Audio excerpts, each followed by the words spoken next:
सलमान खान की battle of Galwan के teaser आने के बाद चीनी मीडिया क्यों तुलमिला गया है? गोलमाल 5 में इस बार क्या नया होने वाला है? शाहरुख की वजह से क्यों नहीं बन पाया मुन्ना भाई का अगला पार्ट? ये सब बताएंगे। इसके अलावा भी सिनेमा की दुनिया में जो कुछ हुआ है, जो कुछ खास बातें हैं, वो सब आप तक पहुंचाएंगे हमारे आज के शो में, जिसका नाम है फिल्मबाजी। तो चलिए शुरू करते हैं खबरों का सिलसिला।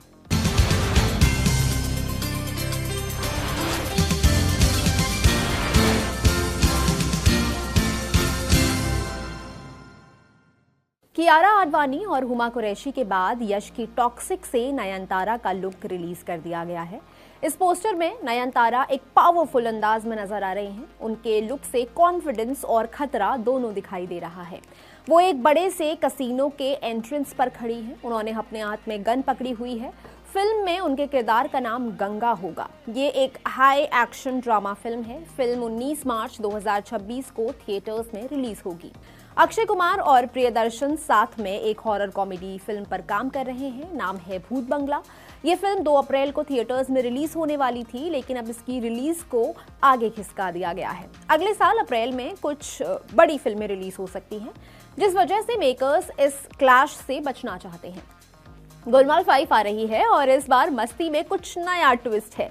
रोहित शेट्टी की फिल्म में ओजी कास्ट फिर से आएगी, यानी कि अजय देवगन, अरशद वारसी, तुषार कपूर, श्रेयस तलपड़े, कुणाल खेमू और शर्मन जोशी वापसी करेंगे। लेकिन सबसे बड़ा धमाका यह है कि पहली बार इस फ्रेंचाइज में फीमेल विलन दिखाई देंगी। फिल्म की थीम इस बार फैंटेसी कॉमेडी की है, यानी कि हंसी मजाक के साथ कुछ रोमांचक और सुपरनैचुरल एलिमेंट्स भी होंगे। जॉनी लीवर, मुकेश तिवारी और संजय मिश्रा भी साथ में आएंगे, तो हंसी का मजा जो है वो दोगुना हो जाएगा। पूरी फ्रेंचाइज की मस्ती तो वही रहेगी, बस इस बार नई और फैंटेसी स्टाइल जो है वो अलग होगा। जुनैद खान और साई पल्लवी की रोमांटिक फिल्म मेरे राहों की रिलीज डेट आगे बढ़ गई है। पहले ये 12 दिसंबर 2025 को आनी थी, लेकिन अब इसे 2026 की समर्स में या फिर जुलाई के आसपास रिलीज किया जा सकता है। वजह यह है कि दिसंबर का जो बॉक्स ऑफिस है वो काफ़ी क्राउडेड है। धुरंधर और कार्तिक आर्यन और अनन्या पांडे की तू मेरा मैं तेरी मैं तेरा तू मेरी के साथ इस वजह से मेरे राहों को प्रॉपर स्क्रीन टाइम और ऑडियंस अटेंशन नहीं मिल पाता। यही वजह है कि आमिर खान प्रोडक्शंस ने इसकी मार्केटिंग में खुद इन्वॉल्व होकर ये फैसला लिया है कि इस फिल्म की रिलीज को आगे खिसका दिया जाएगा। ये फिल्म 2016 की थाई फिल्म वन डे की हिंदी रीमेक है और साई पल्लवी के लिए भी ये फिल्म बहुत स्पेशल है। समर रिलीज से फिल्म को वर्ड ऑफ माउथ और स्टेडी ग्रोथ का मौका मिल सकता है।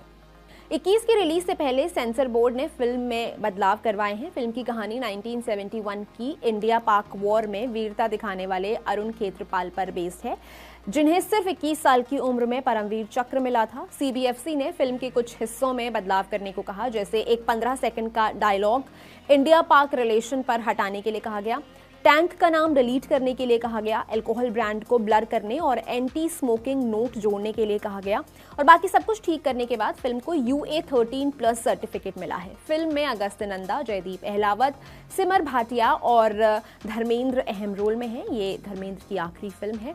अब ये 1 जनवरी से बड़े पर्दे पर रिलीज होगी। सलमान खान की नई फिल्म बैटल ऑफ गलवान का टीजर आते ही चीन में इसका काफी विरोध हो रहा है।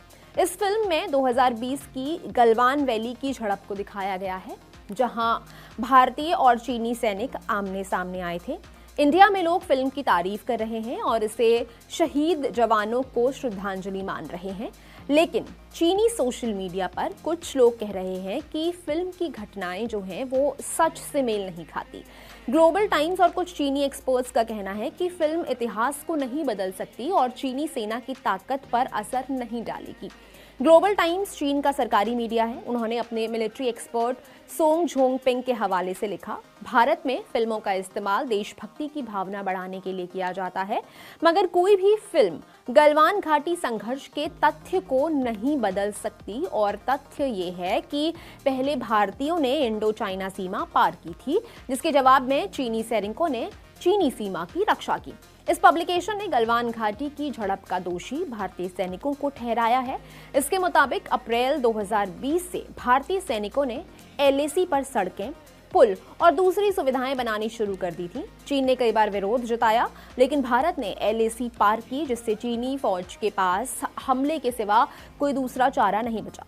इस रिपोर्ट ने चीनी रक्षा मंत्रालय के तत्कालीन प्रवक्ता रेन गुओक्यांग के हवाले से लिखा, वो झड़प भारतीय सेना की घुसपैठ की वजह से हुई थी। उन्होंने अवैध रूप से LAC पार की और चीनी सैनिकों पर हमला किया। चीन के एक शिक्षण संस्थान एशिया पैसिफिक स्टडीज डिपार्टमेंट के डायरेक्टर लैन जियांग्स के हवाले से लिखा गया, जब चीन और भारत के रिश्तों में सुधार हो रहा है तो इस फिल्म को रिलीज किया जाना गलत है। ये फिल्म एक ही पक्ष प्रस्तुत करती है जो भारत का है। ये फिल्म दोनों देशों के बीच तनाव को बढ़ा सकती है। कुल मिलाकर इंडियन फैंस इसे लेकर एक्साइटेड हैं और चीन की प्रतिक्रिया को बस बॉलीवुड का ड्रामा माना जा रहा है।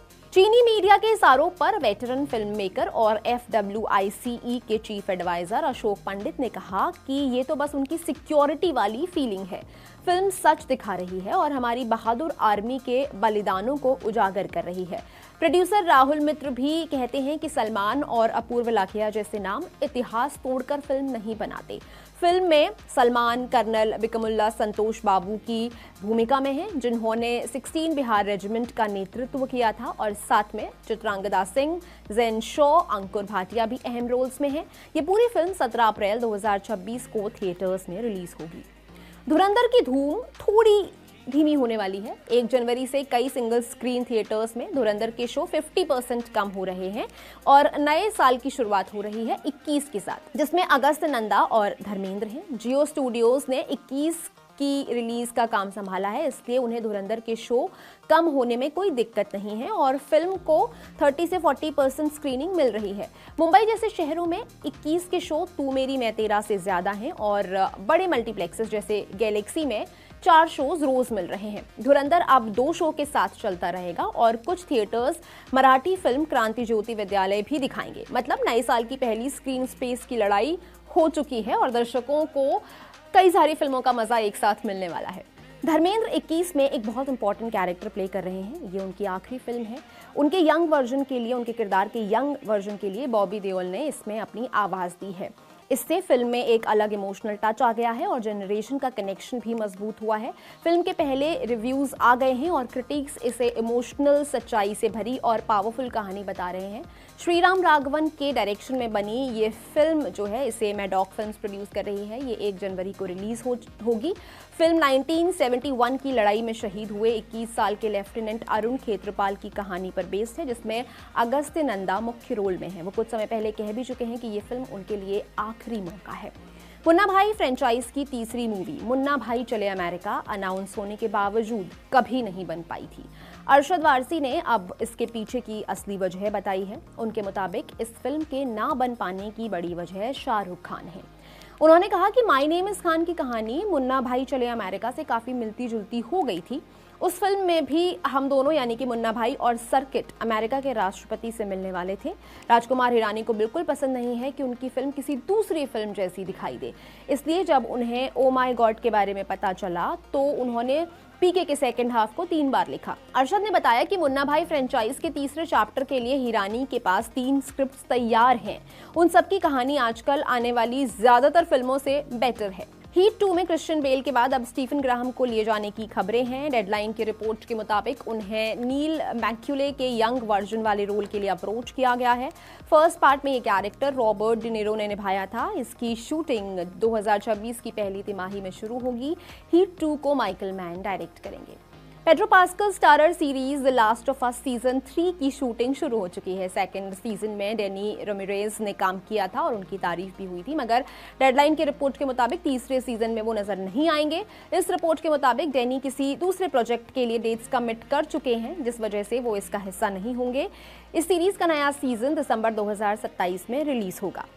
अब जाते जाते आपको एक फिल्म रेकमेंड किए देते हैं। एक ईरानी फिल्म है जिसका नाम है it was just an accident.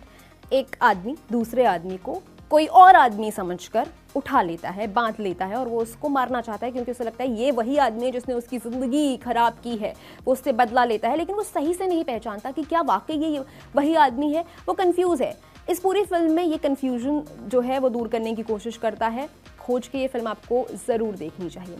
बहुत बहुत शुक्रिया। मैं हूं गरिमा, आप देख रहे हैं फिल्मबाजी। इस साल का हमारा आखिरी एपिसोड। आप सबको नए साल की ढेर सारी शुभकामनाएं। हम उम्मीद करते हैं कि आपके सपने आने वाले साल में पूरे हो। आप जो करना चाहते हैं, जैसे अपनी लाइफ आपने इमेजिन की है, वो आप अगले साल कर पाएं। इसी के साथ आपसे लेती हूं विदा। अब मुलाकात होगी अगले साल यानी कि कल। शुक्रिया।